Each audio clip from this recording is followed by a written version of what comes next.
No, está, arrancamos lo que hay. Bueno, tengan todos muy buenos días. Soy el doctor Sergio Tantesio de Uruguay, integrante del Comité Ejecutivo de CICIAC. Me acompaña en esta ocasión el doctor Diego Capurro, que es de Uruguay, es médico ecocardiografista con formación en tomografía cardíaca, que va a estar como panelista. Tenemos 4 conferencias para el día de hoy. Vamos a modificar un poquito el orden. Vamos a invitar a la doctora Marí Canaza. Acá, Vicente.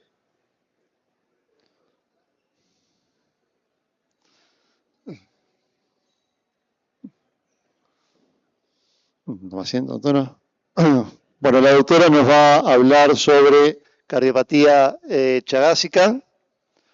Es posible anticipar el daño. La doctora es médico especialista en cardiología, máster en ecocardiografía, miembro titular de la Sociedad Boliviana de Cardiología y fellow CICIAC. Doctora, un gusto que nos acompañe. Bienvenida. La charla es suya. Muy buenos días, muy feliz de estar aquí. Buenos días a todos, agradecida por la oportunidad y por poder contarles un poco de lo que nosotros estamos haciendo allá por Bolivia.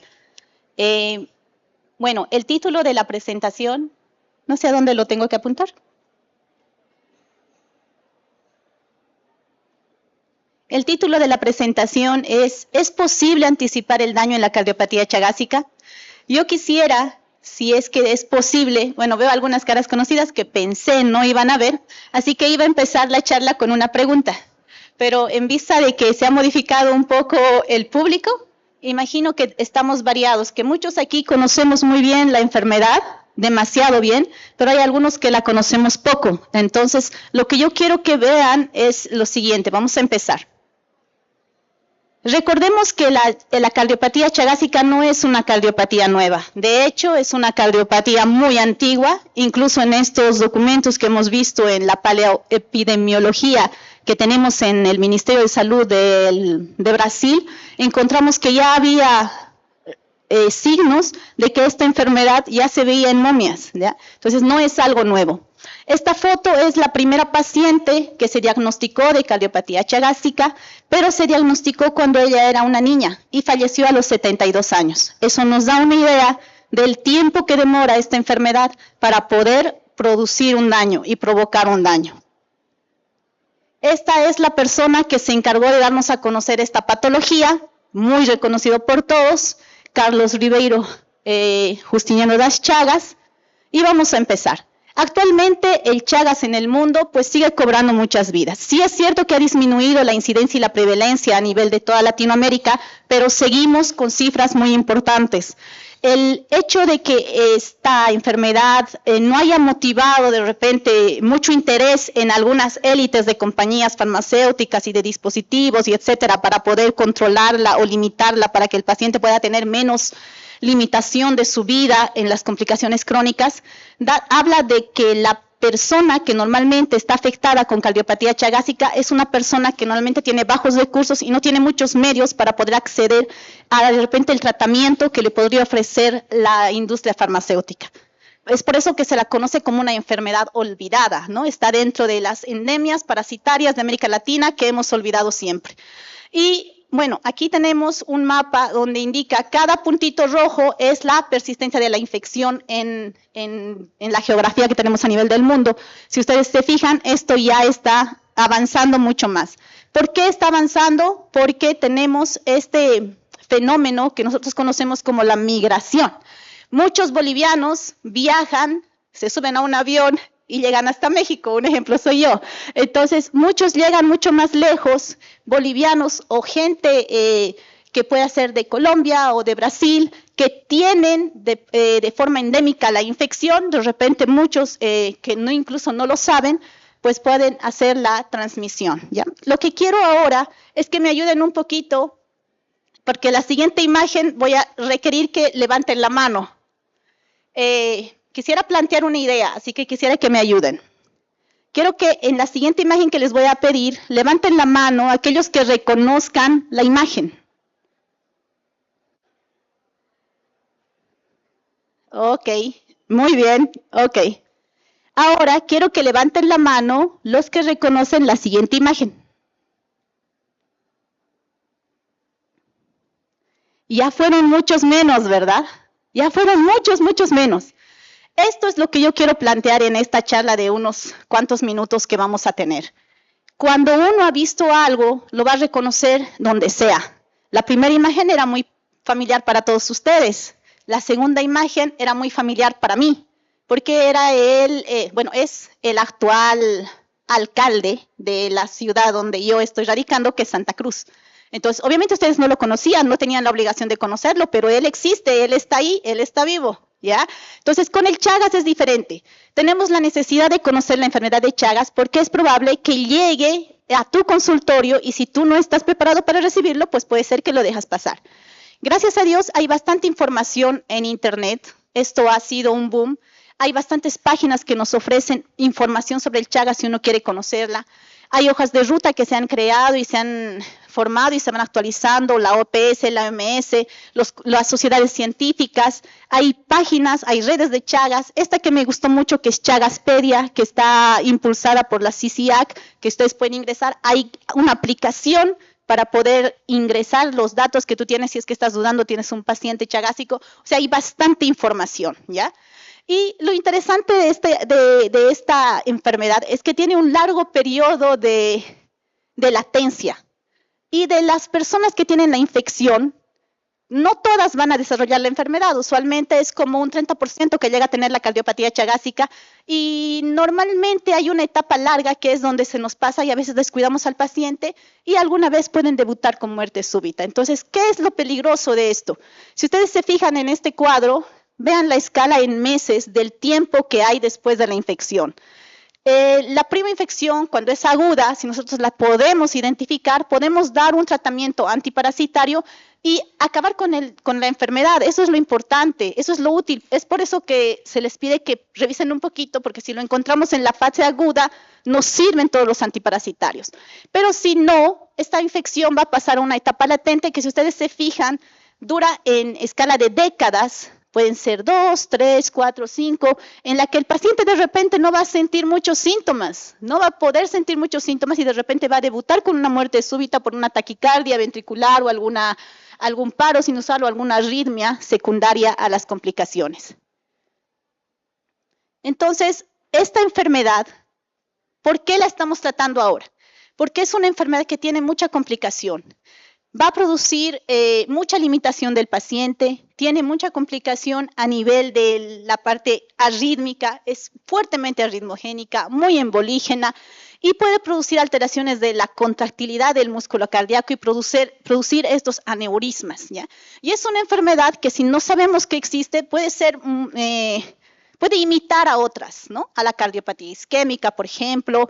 Alguna vez a mí me llegó un paciente que me decían es Takotsubo, pero no era un Takotsubo, era un aneurisma que se había formado a nivel apical y la señora eternamente estaba con Chagas y no le daba nada porque decían es Takotsubo, ¿no? Entonces, necesitamos conocer qué tipo de enfermedad es, qué complicación es, y eso, pues, si nosotros somos cardiólogos, todos creo que sí, tenemos la obligación de orientar esto. En el 2019 contábamos con esta clasificación que nos hablaba de estadios, ¿ya? De estadios de la enfermedad. Y nos hablaba de que, bueno, había una etapa aguda, que les habíamos dicho que es cuando el paciente llega a tener la infección. Hay una etapa en la que es indeterminada, antes llamada indeterminada, en la que el paciente tenía la infección, pero no había una evidencia de daño estructural por ningún método complementario que conozcamos. Y luego ya las siguientes fases que, bueno, ya eran con limitación, con daño estructural, y el estadio D, en la que era un paciente con síntomas refractarios al tratamiento, ¿no?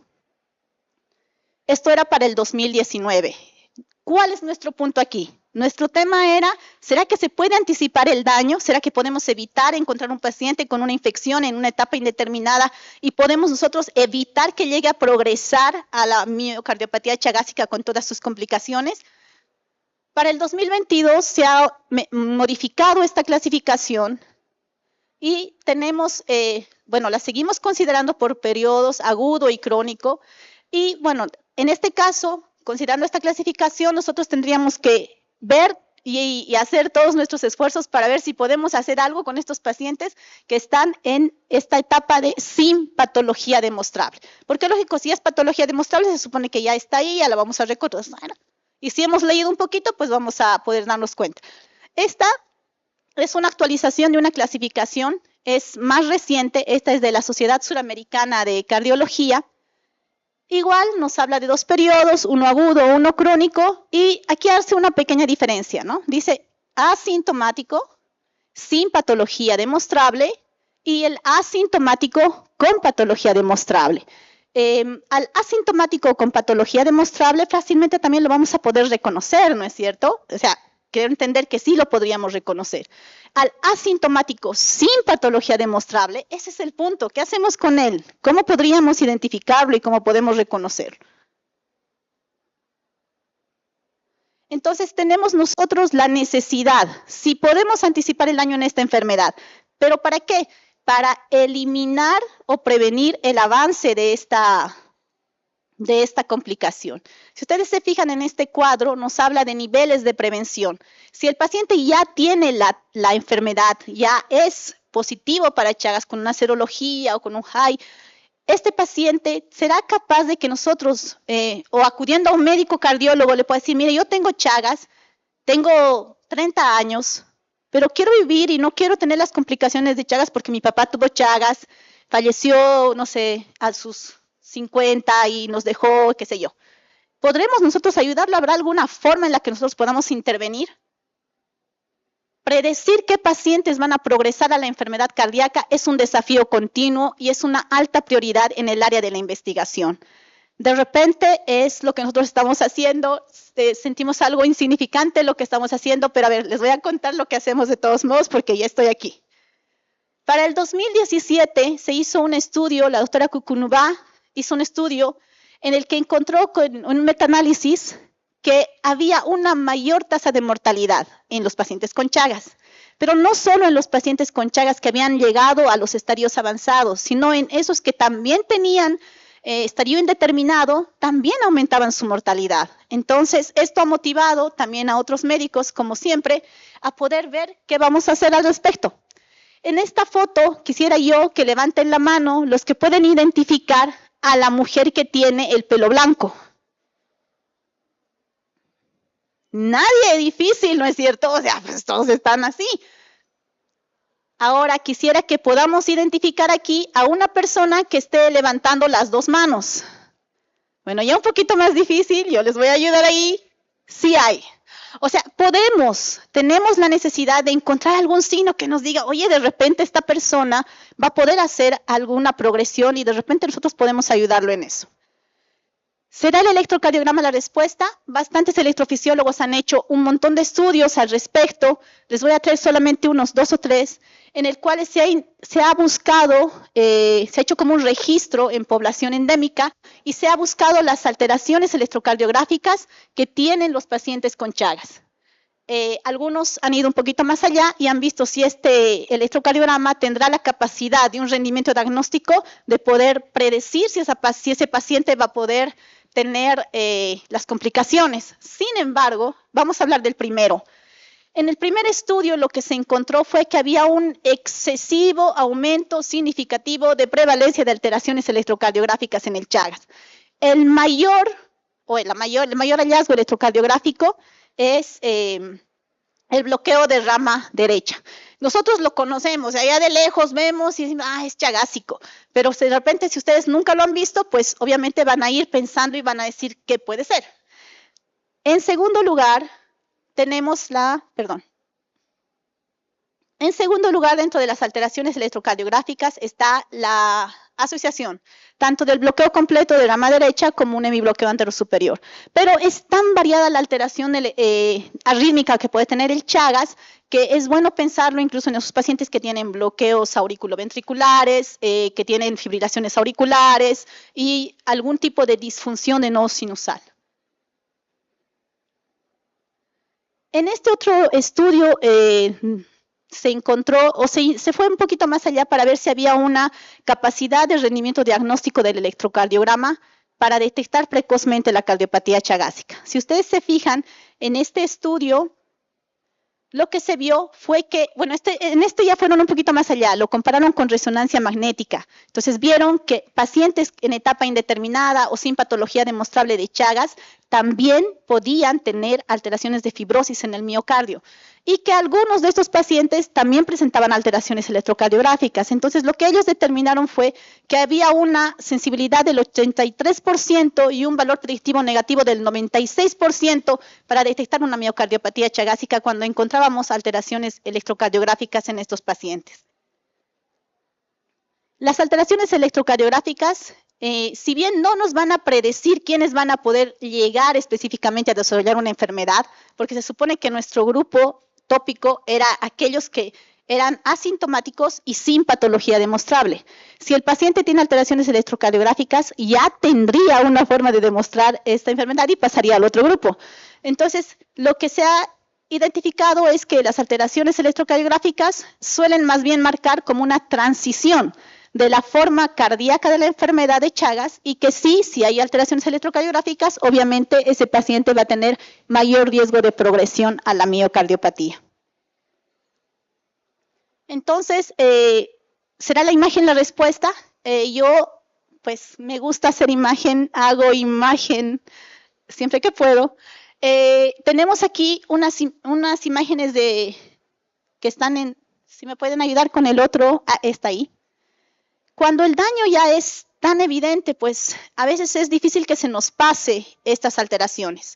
Ventrículos muy dilatados, alteraciones de contractilidad bastante evidentes, presencias de trombos, o sea, este paciente está enfermo, ¿no? Es mucho más fácil. ¿Cuáles son las alteraciones más, los hallazgos más comunes en una cardiopatía chagásica cuando ya está avanzada? Pues lo que hemos visto, ¿no? Principalmente aneurismas inferolaterales, aneurismas apicales. Y yo quería hacerles un video con los pacientes que tengo, pero encontré esto en YouTube. Por eso les digo que hay mucho acceso y este estaba muy bonito, así que lo pasé aquí. Nos habla de cómo se altera el miocardio en el paciente chagásico, pero cuando ya está establecida la enfermedad en esos estadios avanzados, cuando de repente ya todos sabemos lo que tenemos que hacer. Nosotros, nuestro punto de estudio en este momento no es este paciente, es el paciente que tiene la enfermedad y vemos si podemos evitar que llegue a este punto. ¿No? Son imágenes ecocardiográficas de las alteraciones más comunes en el paciente con cardiopatía chagásica. Reconocer a un paciente con Chagas cuando ya tienes una radiografía con este índice cardiotorácico y con un electro bien característico, o sea, es de repente más fácil, ¿ya? Porque si el paciente viene con un rótulo de enfermedad, es más fácil hacerlo. Pero si el paciente viene sin absolutamente nada, tenemos que darle un poquito más de cariño a la anamnesis y ver si podemos nosotros ayudarlo, porque muy pocas veces en países como los nuestros, pues no sé si es tanto así aquí en México, pero el paciente no va a ir al médico solo por molestarlo, va a ir porque tiene una verdadera preocupación. No acuden normalmente para hacerse chequeos preventivos y eso es una verdadera pena. Entonces, lo cierto es que se puede identificar un estado avanzado de la enfermedad, pero ¿podremos predecir quiénes llegarán a este periodo? Encontramos esto en la literatura. Alteraciones ecocardiográficas precoces en la enfermedad de Chagas.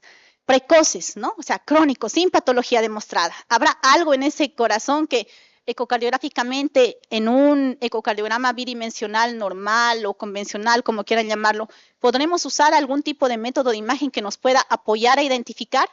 Lo que ellos hicieron o lo que ellos encontraron en este estudio de Jorge Tazar fue que el speckle tracking y la disminución del strain sistólico del ventrículo izquierdo podía de alguna forma predecir qué pacientes podrían llegar a una evolución clínica peor en el paciente chagásico que todavía no tenía ningún tipo de alteración en un ecocardiograma normal. Supónganse una Febby-Simpson normal, sin alteraciones evidentes de la contractilidad a nivel de las paredes del VI ni del VD, con dimensiones preservadas, etc. Doctora, tenemos 5 minutos pasados, si podemos ir avanzando un poquito más. Entonces, varias formas de evidenciar esto nosotros tenemos para ver si vamos a poder o no identificar a los pacientes. Aquí hay una serie de gente que se ha preocupado y que pueden ustedes revisarlo igual. No lo vamos a ver a totalidad porque estamos cortos en el tiempo. Entonces, ¿será la resonancia, si bien la ecocardiografía parece que puede o parece que no, será la resonancia la respuesta? En la resonancia cardíaca, ¿qué encontramos? Que pacientes con miocardiopatía chagásica en estadio indeterminado también podían tener fibrosis miocárdica, pero por ser un método que es limitante, probablemente no lo vamos a poder pedir a todos nuestros pacientes. Sin embargo, es aparentemente la que mejor se ha correlacionado, ¿ya? Entonces, hay varios scores que nos dicen que podríamos ver incluso en pacientes cuando van a tener mayor riesgo de muerte súbita. Pero este estudio es el último que les quería comentar. Este es de Andrés Díaz, en el que hicieron un seguimiento de 62 meses a los pacientes y se reportó que el realce tardío no se comportó como un predictor solo de muerte súbita. Fue un montón de cosas más, FEBIS reducidas, mala clase funcional y las otras cosas de la parte clínica que conocemos, que sí evidentemente fueron predictoras de mortalidad, ¿no? Entonces dijimos, pues, ¿seguimos o no? Lo que nosotros estábamos haciendo allá era un seguimiento ecocardiográfico. Vimos 93 pacientes con forma indeterminada de Chagas, bastante jóvenes, se les hizo el ecocardiograma. ¿Y qué hallazgos grandes encontramos? Bueno, la relación del EA en el DTI fue menor en el grupo de Chagas, la onda S del BD no tuvo diferencias entre chagásicos y no chagásicos, la relación EA tenía valores un poco más bajos que los no chagásicos, pero no era significativo. Estamos con 2 años de seguimiento de estos pacientes y tenemos la esperanza de que podamos encontrar algún tipo de evidencia que nos permita identificar a estos pacientes. En la segunda fase, que se va a iniciar recién el mes siguiente, queremos incluir ya el BD, el strain del BD, y queremos incluir de repente algún tipo de apoyo a nivel de aurícula, igual el strain. No es una cosa fácil allá adquirir eso, así que vamos a ver, seguramente en un año les voy a ir contando qué es lo que sucede. En conclusión, lo que habíamos determinado es que el uso del Doppler tisular podría ser una herramienta útil para la detección temprana de la disfunción miocárdica y podría probablemente identificar a los pacientes que van a progresar a una insuficiencia cardíaca durante el curso crónico de su enfermedad. Bueno, eso es lo que había preparado para ustedes. Disculpas por la demora. Muchas gracias.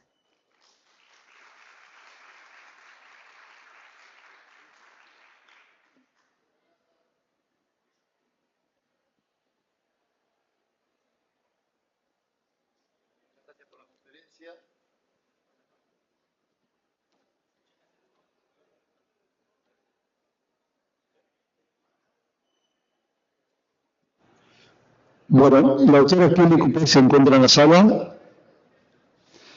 Bueno, vamos a dar paso a la siguiente conferencia, el doctor Juan Felipe Vázquez. Adelante, doctor.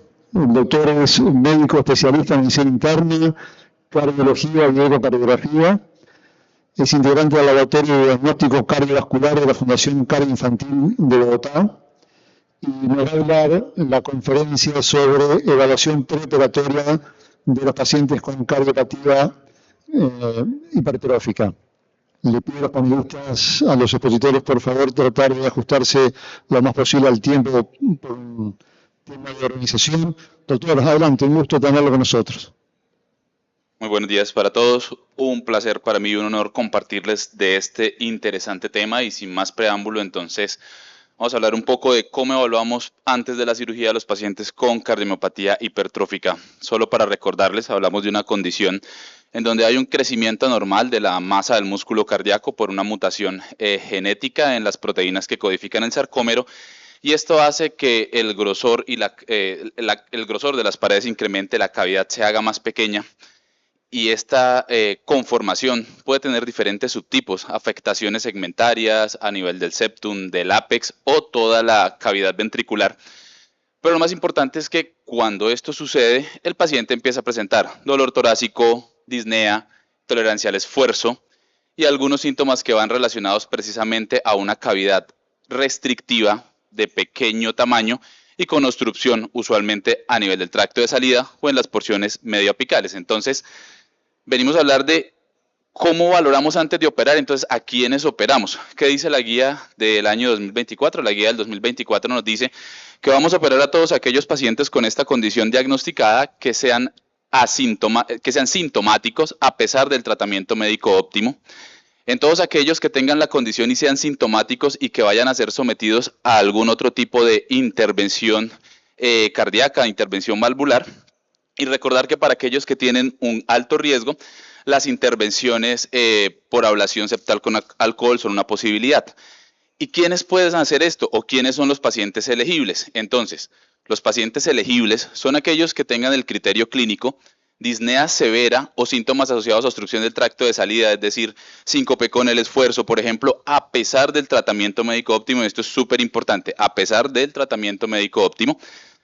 El criterio hemodinámico en quienes detectemos gradientes obstructivos mayores a 50 milímetros de mercurio en reposo o con maniobras de provocación. Y el criterio anatómico ojalá septus mayores a 16 milímetros, ya que es un poco más fácil para el cirujano realizar el abordaje. ¿Cuáles son los centros que consideramos nosotros centros de experticia? Que es el último requerimiento. Aquellos que logren una mortalidad menor al 1% en los primeros 30 días o mortalidad inmediata.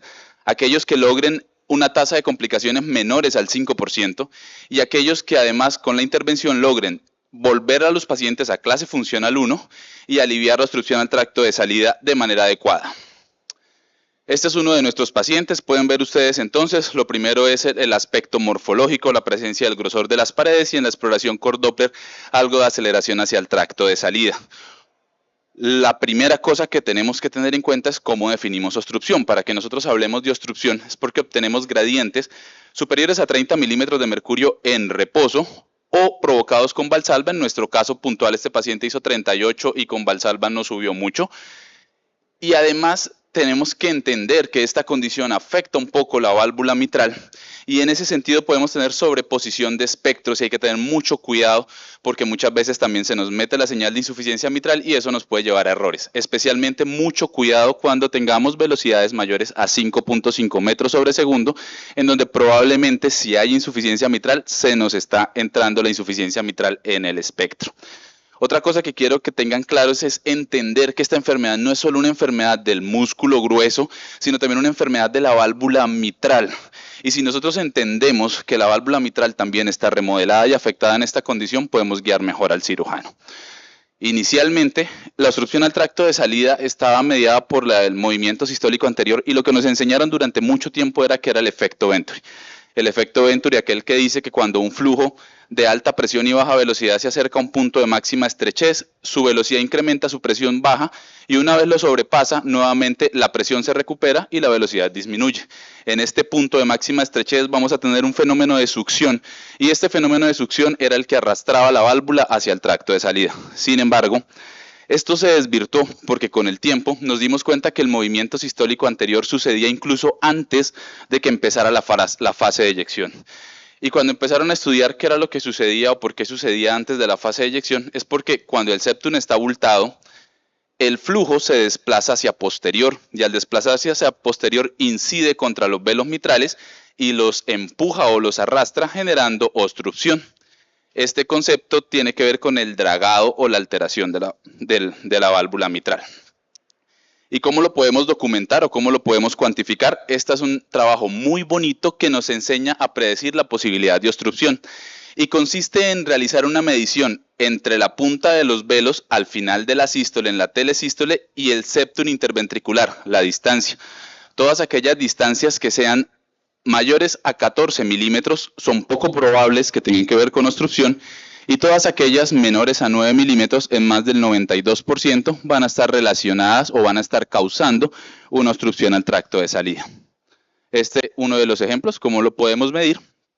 Y adicionalmente viene el otro concepto, el concepto de la válvula mitral también está enferma.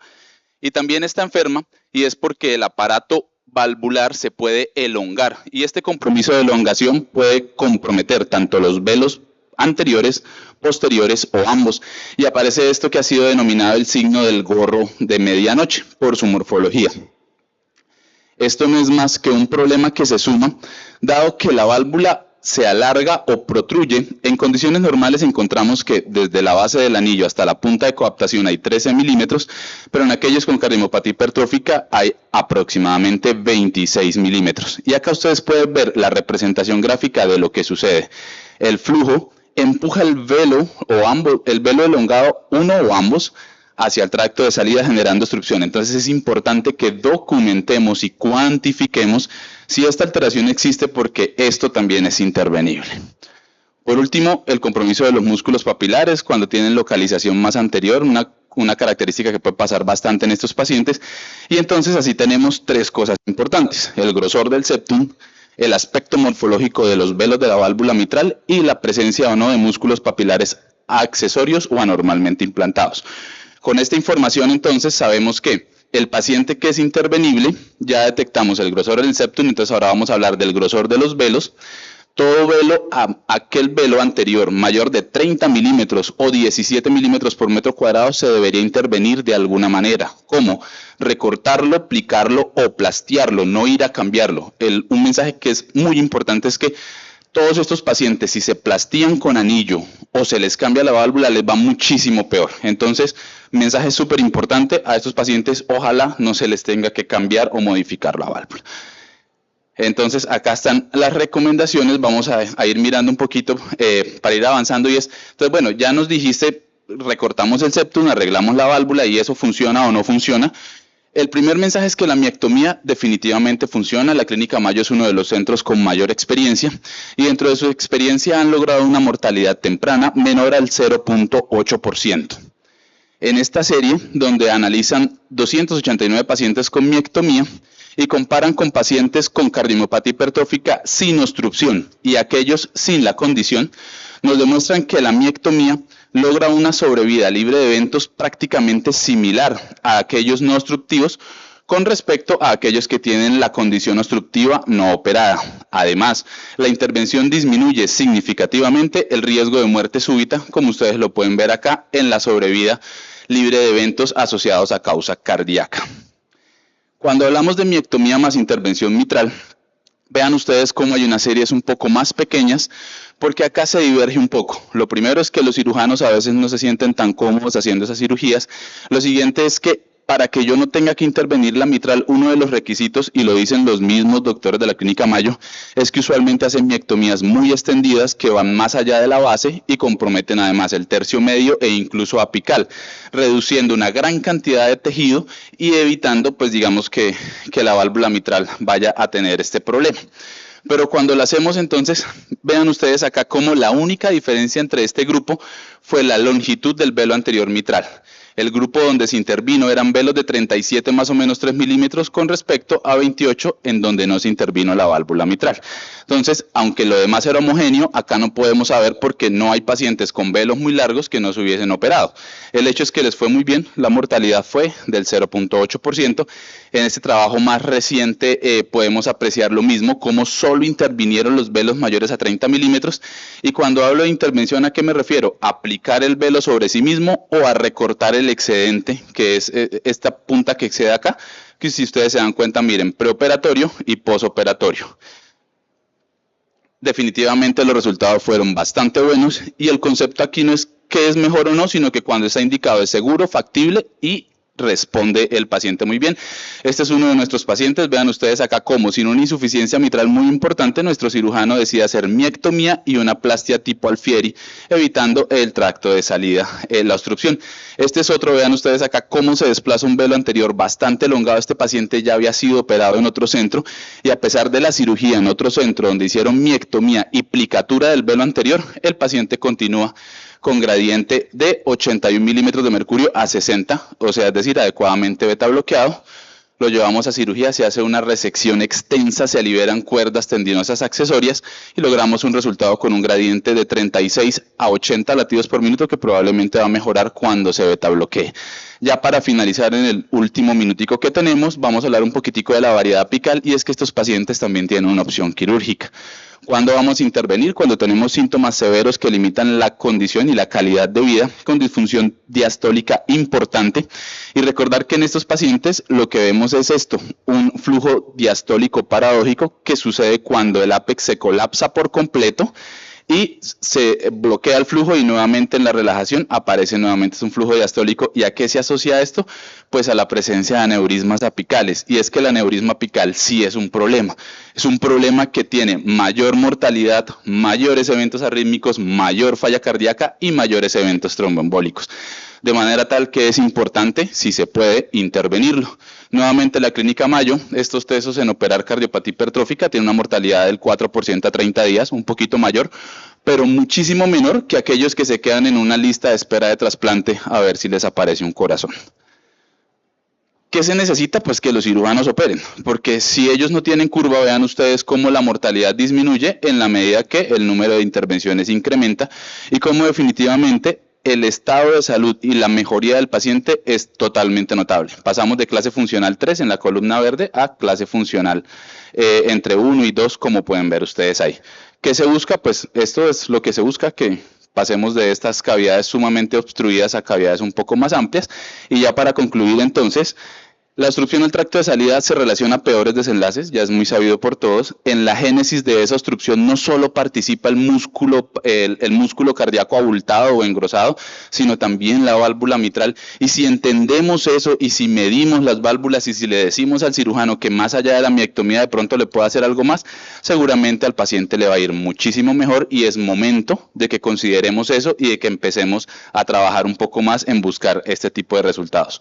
Muchas gracias por su atención, muy amable. Muchas gracias, doctor.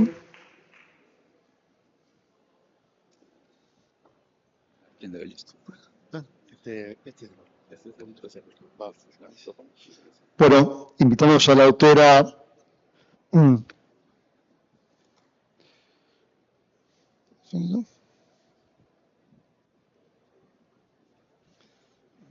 a hablar, sobre todo a presentar un caso clínico sobre... Invitamos a la doctora Graciela O'Neill. Bienvenida, doctora. La doctora O'Neill es cardióloga por la Universidad de Panamá, especialista en imagen cardíaca por la Universidad Complutense de Madrid y fellow de imagen cardíaca del Hospital de Salamanca. La doctora nos va a dar la conferencia en la resonancia cardíaca del estándar de las miocardiopatías. Bienvenida, doctora, un gusto, la escuchamos. Muchas gracias también a CICIAC por la invitación. Como último bloque de este set vamos a hablar y vamos a tratar de responder esta pregunta. Y la pregunta ¿es la resonancia magnética cardíaca el gold estándar para las miocardiopatías? Y es muy importante, vamos a comenzar hablando un poco de historia, y sabemos que las miocardiopatías realmente es un tema bastante complejo. Ha tenido a través de los años distintas clasificaciones. En el 57, con Bridgen, él fue el primero que definió el término de miocardiopatía. Posteriormente, en el 61, una clasificación por la Organización Mundial de la Salud define a lo que nosotros conocemos como los grandes grupos de cardiopatía dilatada, restrictiva y también hipertrófica. Tenemos una guía, la primera guía para el manejo de las cardiomiopatías que fue desarrollada en el 2023 por la Sociedad Europea de Cardiología, donde la definición, pues, comentan que es el desorden miocárdico, básicamente sin afección que tenga que ver por enfermedad arterial coronaria, hipertensión, enfermedad valvular o cardiopatía congénita, suficiente para causar la miocardiopatía observada. Es muy importante que esta guía define que para poder sospechar una miocardiopatía tenemos que comenzar por los síntomas, por los hallazgos incidentales como alteraciones del electro, un screening de la historia familiar del paciente y una vez tenemos las imágenes a nuestra disposición, lo que es el ecocardiograma o la resonancia magnética, vamos a clasificar a los pacientes en estos 5 fenotipos: fenotipo hipertrófico, dilatado, arritmogénico, restrictivo o el ventrículo izquierdo no dilatado, que es un nuevo componente en esta guía y vale la pena revisarlo. Y al final, ¿por qué es importante responder a esta pregunta? Es importante porque al identificar la causa de una cardiomiopatía, vamos a guiar los tratamientos específicos, vamos a predecir eventos adversos y pronósticos y nos da pie para realizar las siguientes pruebas y para dar seguimiento no solamente al paciente, sino también a los familiares. Y a través de los años hemos tenido diferentes métodos para poder llegar a un diagnóstico, incluso desde las biopsias endomiocárdicas, y a medida que la imagen cardíaca ha avanzado, nos ha permitido ser más concluyentes de las diferentes etiologías que tenemos. Y es de allí que sale la pregunta, ¿cuál es el gol estándar para definir las miocardiopatías? Pero antes tenemos que definir qué es un gol estándar, qué sería un gol estándar para nosotros. Y es también algo interesante a través de la historia porque el término significaba técnicas de finanzas internacionales que vinculaban el valor de la moneda de una nación a una cantidad determinada de oro. Es importante que ya para la época del 76, el gobierno de los Estados Unidos revisó su definición del dólar para eliminar todas las referencias al oro. Irónicamente, en este escenario empezaron a aparecer en revistas este término como algo valioso y que significaba calidad y fiabilidad. No solamente hablaban del gol estándar para estudios diagnósticos, sino también para procedimientos específicos. Hoy en día sabemos que es una prueba de referencia, nos va a hablar sobre un método diagnóstico que es considerado más preciso y confiable y se utiliza como punto de comparación respecto a otras pruebas diagnósticas. Entonces, esta guía también, la guía europea de cardiología, nos va a decir algo muy importante, que la evaluación de las cardiomiopatías la vamos a hacer en base a una imagen multimodal y no solamente en base a una prueba en específico. Y es que tenemos el primer estudio de primera mano, de primera línea, para poder sospecharlas, que es el ecocardiograma. Posteriormente la resonancia, algunos estudios funcionales como el ecoestrés, algunos estudios de estrés para detectar isquemia por resonancia y en algunos casos más específicos podemos, cuando tengamos sospecha de amiloidosis, podemos solicitar estudios de medicina nuclear o PET-CT para evaluar inflamación miocárdica, pero hoy vamos a hablar sobre la resonancia.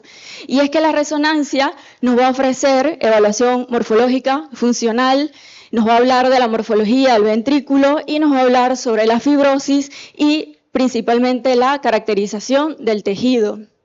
Es así que una de las secuencias más importantes, que es el realce gadolinio, nos va a permitir, dependiendo del patrón que encontremos, evaluar las diferentes morfologías que encontremos el realce tardío y podemos entonces definir las diferentes etiologías o acercarnos a las diferentes etiologías que tenemos en mente. Lo que sí sabemos es que actualmente la resonancia representa el gol estándar para evaluación no invasiva de la morfología cardíaca, la función, los cambios en el tejido miocárdico. Además, nos permite la cuantificación de volúmenes biventriculares, nos ayuda a evaluar la masa, el grosor de la pared, la función sistólica y diastólica, los flujos y además nos va a ayudar a detectar edema, fibrosis, acúmulo de sustancias intra y extracelulares como grasa, amiloide y también hierro. Lo que sabemos es que hacer una resonancia magnética en el contexto de una miocardiopatía nos va a proveer información única de lo que es la etiología, el diagnóstico y pronóstico de la enfermedad. Y en esta guía nos plantean que la resonancia con contraste está recomendado, tiene una indicación 1B para la evaluación inicial, nos ayuda en el seguimiento para monitorizar la progresión de la enfermedad, nos ayuda a evaluar la respuesta terapéutica y nos ayuda también y debe ser considerada en familias con genotipo positivo y fenotipo negativo. Y es que la resonancia es una técnica no invasiva que nos va a ayudar cuando tenemos alteraciones, por ejemplo, de la ventana acústica por ecocardiograma, y además nos va a permitir, como dijimos, caracterizar los tejidos y tiene una ventaja particularmente en todas estas patologías. Es así que dependiendo del fenotipo vamos a encontrar, por ejemplo, un fenotipo dilatado, donde la resonancia es una prueba única que nos va a permitir caracterizar el tejido, además nos va a dar información sobre la estructura y nos va a ayudar a evaluar por isquemias inducibles, y es sumamente importante poder descartar isquemia en este tipo de pacientes en vista de que tenemos que descartar enfermedad coronaria. Posteriormente sabemos que dependiendo de algunas secuencias que realicemos, vamos a poder distinguir todas estas etiologías, como hemocromatosis, distrofinopatías, sarcoidosis, enfermedad de Chagas, etc. Pero una de las cosas más importantes es que el realce, la extensión del realce, su localización, el patrón, nos va a hablar sobre la mortalidad y muerte súbita. Nos va a ayudar a predecir eventos arrítmicos y también las hospitalizaciones por falla cardíaca. No solamente el realce, sino también algunas nuevas técnicas que tenemos, como por ejemplo el T1 mapping y el volumen extracelular, que nos van a predecir múltiples resultados cardiovasculares adversos de forma independiente sobre otros marcadores convencionales. En cuanto a las hipertróficas, pues sabemos que es necesario poder diferenciar las hipertrofias de pacientes hipertensos, de las miocardiopatías hipertróficas, de las amiloidosis, enfermedad de Fabry, enfermedad de Danon, y esto nos los va a permitir realizar la resonancia por medio de una caracterización tisular adecuada, a través también del T1 mapping, que puede estar elevado en diferentes etiologías o puede estar disminuido, como por ejemplo en la enfermedad de Fabry. En este caso, por ejemplo, amiloidosis, la resonancia nos puede confirmar la afectación tisular, y en algunos casos el T1 alto con un SB muy alto y un realce que sea muy difuso es muy sugestivo de la patología de amiloidosis. Y aquí tenemos también, en dependencia de los hallazgos que vayamos encontrando, podemos identificar las diferentes etiologías en un fenotipo hipertrófico, por ejemplo.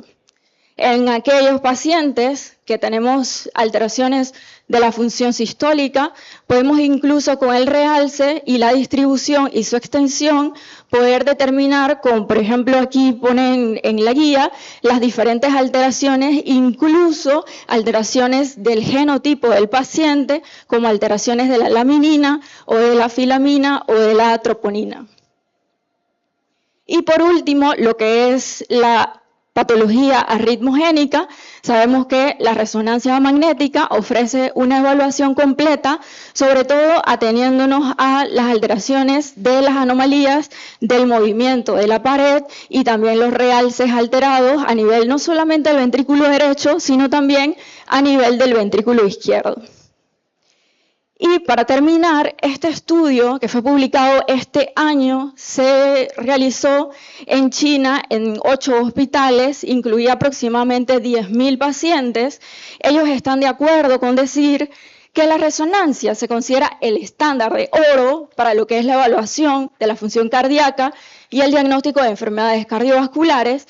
Sin embargo, la implementación clínica generalizada se ha habido obstaculizada en dependencia del costo que tiene para interpretar lo que es la resonancia, el tiempo considerable de capacitación y los esfuerzos para adquirir la experiencia y la escasez resultante de médicos cualificados para realizar este estudio. Finalmente, ellos concluyen que la limitada disponibilidad de los expertos capacitados puede hacer un diagnóstico oportuno y preciso, algo extremadamente difícil. Finalmente, es fácil entusiasmarse con las nuevas tecnologías, pero realmente la prueba de fuego para determinar la utilidad de la resonancia deberá ser cómo cambia el pronóstico del paciente, y también nos hacemos la pregunta, ¿todos los pacientes con miocardiopatía deben hacerse un estudio de resonancia magnética cardíaca? Y realmente lo importante es que los primeros datos sugieren que una estrategia de resonancia va a aclarar la etiología mejor y más rápido que las vías convencionales. Finalmente, la resonancia ha sido durante mucho tiempo un gol estándar para la función, para la anatomía del miocardio debido a su alta resolución espacial y temporal, y se ha postulado que desempeña un papel más crítico en el diagnóstico y pronóstico de las miocardiopatías. Es importante aumentar el uso clínico de la resonancia porque nos va a ayudar a mejorar el pronóstico de algunos subgrupos de pacientes con riesgo de eventos cardíacos adversos. Muchas gracias.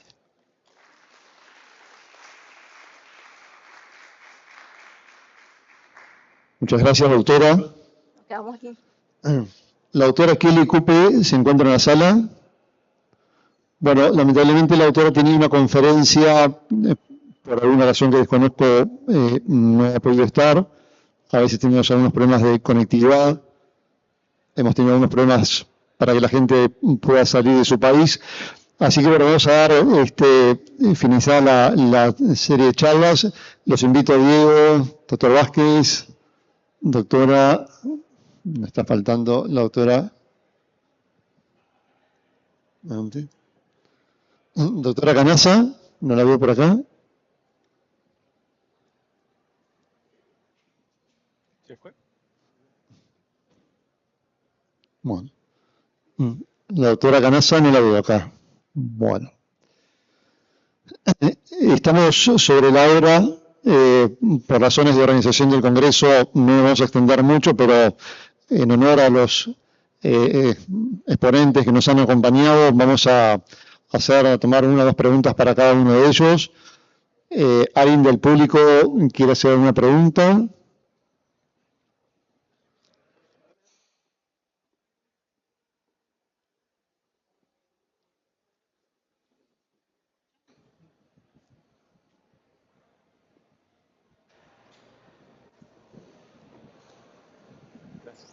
En relación a la miocardiopatía hipertrófica, ¿cuál es el papel actual de la ablación con alcohol septal?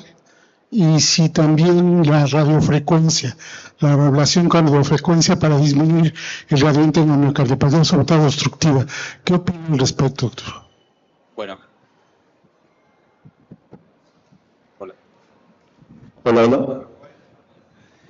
Bueno, el papel de la ablación septal está vigente. Los resultados en comparación. Hola, perdón. Está bastante vigente, como les comenté. Las guías del 2024 la dejan con una recomendación 1, igualmente, para aquellos pacientes cuyo riesgo quirúrgico sea excesivo o alto. Digamos que tienen el condicionante de que, al igual que la intervención quirúrgica, requiere centros de experiencia. Digamos que este procedimiento en sí lo que se hace es casi que producir un microinfarto ahí en las perforantes septales para reducir el tamaño del músculo, pero en general vigente, especialmente para aquellos que tengan un riesgo quirúrgico alto, y el porcentaje o la cantidad de reducción pues es también adecuado. Hay una cosa que vale la pena aclarar también, y es que en ese condicionante de manejo médico óptimo ya también están los inhibidores de mucina, para el caso de mi país todavía no disponibles, pero con unos resultados muy buenos y que seguro también van a empezar probablemente a dilatar algunas de las intervenciones quirúrgicas. Bien, muchas gracias. ¿Alguna otra pregunta del auditorio?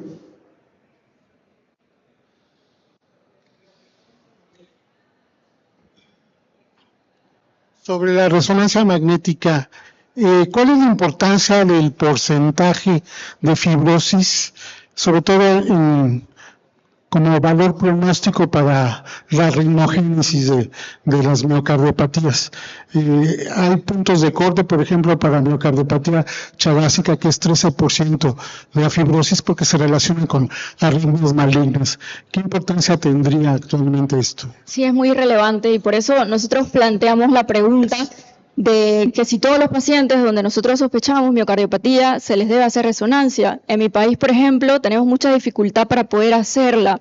A pesar de que yo estoy trabajando en un hospital público, tenemos la dificultad, por ejemplo, de poder coordinar adecuadamente con radiología y realmente a veces ellos no ponen este porcentaje que para nosotros los cardiólogos es muy importante. Y luego me veo yo haciendo los ecocardiogramas, a lo que estoy 100%, los transesofágicos, los ecoestrés y además revisando la resonancia del que hizo el radiólogo. Pero bueno, para contestar la pregunta, definitivamente sí es un valor muy importante y cada patología, cada cardiopatía tiene un estudio para poder determinar el realce. Por ejemplo, en las miocardiopatías hipertróficas se hablaba de un realce del 15% que va a favorecer muerte y mal pronóstico. Sin embargo, estamos viendo que realces más bajos, entre 5 y 10%, también confiere riesgo de eventos cardiovasculares. Así que definitivamente sí es un tema muy importante. Gracias. Bien, ¿alguna pregunta más? A veces mandamos hacer a un paciente con un diagnóstico de una miocardiopatía una resonancia con la ilusión de que nos dé la frase que nos va a solucionar el paciente y el informe nos dice idiopática. En tu experiencia, ¿cuánto hay de idiopático? ¿Cuánto hay de que no estamos de repente 100% capacitados para diagnosticar? ¿Qué experiencia tienes tú en eso? Sí, muy buena pregunta, porque revisando el tema es importante saber que antes de todos estos estudios diagnósticos que han ido avanzando, un gran grupo quedaba como idiopáticas. Entonces yo sí pienso que a veces no tenemos esa clave para poder llegar a un diagnóstico certero. Y es algo también importante que tenemos que saber que el paciente cuando viene, por ejemplo, imagen cardíaca, necesitamos que venga con su electro, con su historia clínica, poder abordarlo de diferentes maneras, porque al final somos clínicos, que lo que simplemente buscamos es poder dar un diagnóstico y poder aportar al clínico. Y en mi experiencia muy poquitos idiopáticos, o sea, siempre tratamos de alguna manera guiarlo. Hay veces que sí, que nos quedamos entre dos diagnósticos, pero la mayoría de las veces siempre tratamos de orientar al clínico. Muy pocos idiopáticos, la verdad.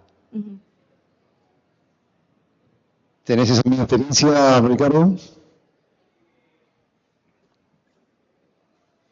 Lo que ocurre generalmente es que en este momento no tenemos solamente una miocardiopatía de por sí, sino que tenemos varias mezcladas. Y se está viendo en la actualidad que la microangiopatía de las miocardiopatías muchas veces nos están dando los síntomas y nos están dando la patología de la miocardiopatía que estamos dando.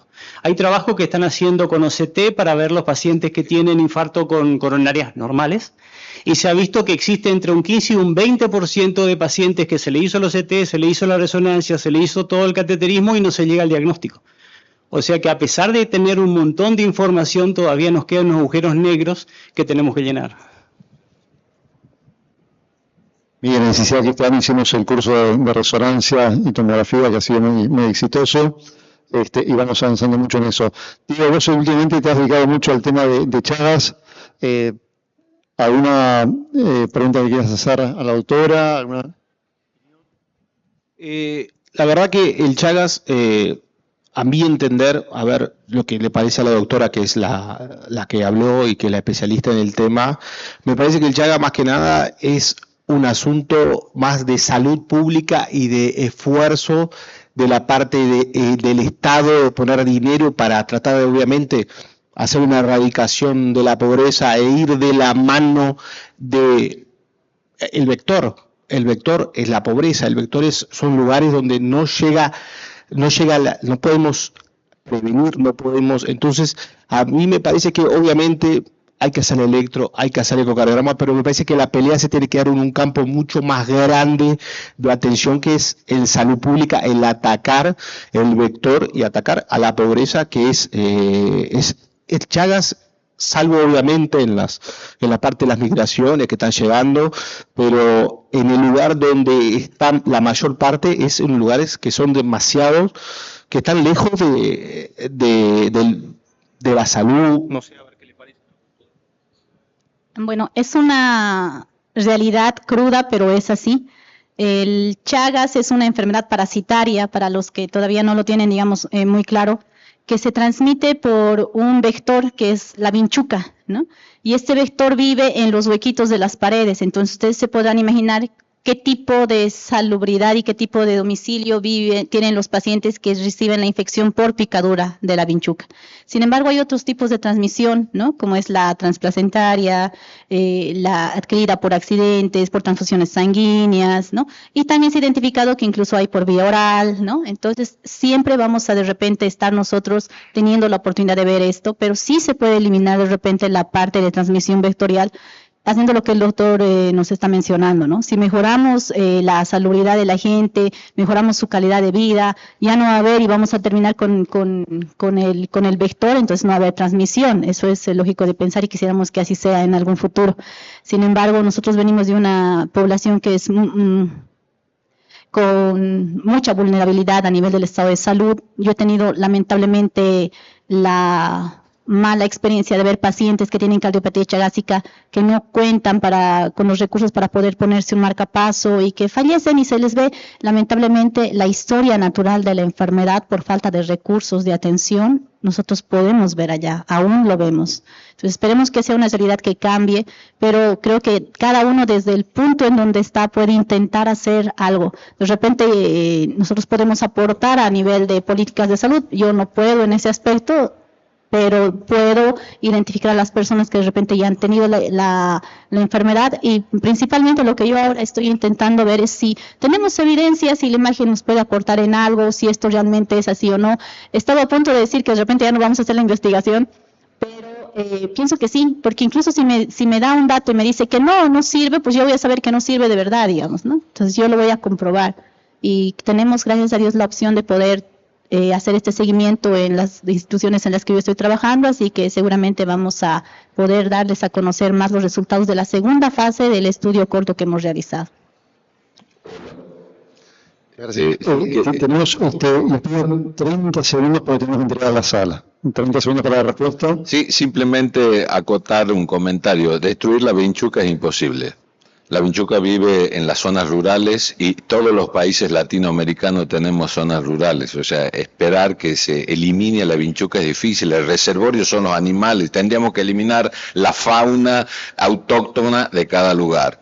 Entonces, creo que una de las principales direcciones es la difusión del conocimiento, sobre todo a médicos, no cardiólogos. Cuando el chagásico llega al cardiólogo ya es tarde. Llegó con su trastorno de conducción, con su insuficiencia cardíaca, con eventos arrítmicos. Entonces hay que ir a buscar a los médicos de primera línea que están en los centros de atención primaria para difundir el conocimiento de la detección temprana.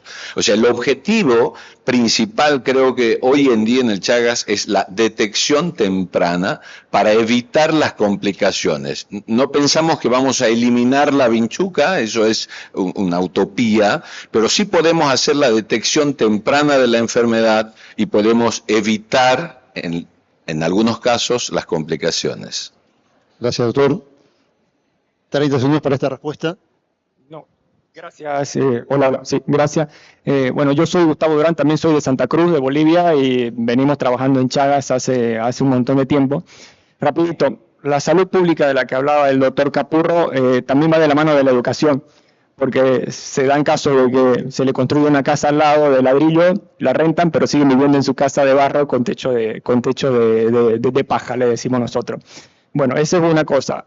Otro tema de que la transmisión no es solamente la vinchuca, es transplacentaria, como dijo la doctora, y tenemos Chagas autóctonos ya, americanos y europeos, de madres que se han ido tanto de Centroamérica como de Sudamérica a vivir a estos países, y ya nacen los ciudadanos americanos, digamos, con Chagas. Entonces, esperemos y ojalá los americanos, los europeos no se cansen en financiar estudios para que podamos encontrar algún predictor, que dice el doctor, algún predictor de progresión de la enfermedad, que sería lo más interesante. Hasta ahora no hay nada claro.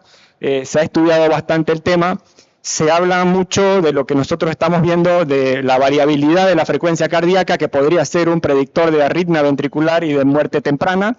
pero es algo que todavía estamos analizando. Y otro tema que también que es más difícil de ver justamente por la escasez de recursos económicos es medirles difusión y T1 mapping a estos pacientes por resonancia, que aparentemente el riesgo que tiene de desarrollar muerte súbita sería el mismo de un paciente con cualquier otra miocardiopatía. Nada, simplemente aportar esto a lo que había dicho la doctora, de que se está trabajando en ello y bueno, y es remar y remar y remar constantemente. Muchas gracias. Bueno, las mesas de miocardiopatía son siempre muy interesantes. Aprovecho para saludar al doctor Jaime Rodríguez, nuestro presidente entrante de CICIAC. Creo, Jaime, que tenemos mucho material para trabajar en imagen cardíaca en el tema de miocardiopatías. Les agradezco a todos los expositores por sus charlas, por su tiempo y al auditorio por acompañarnos. Muchas gracias.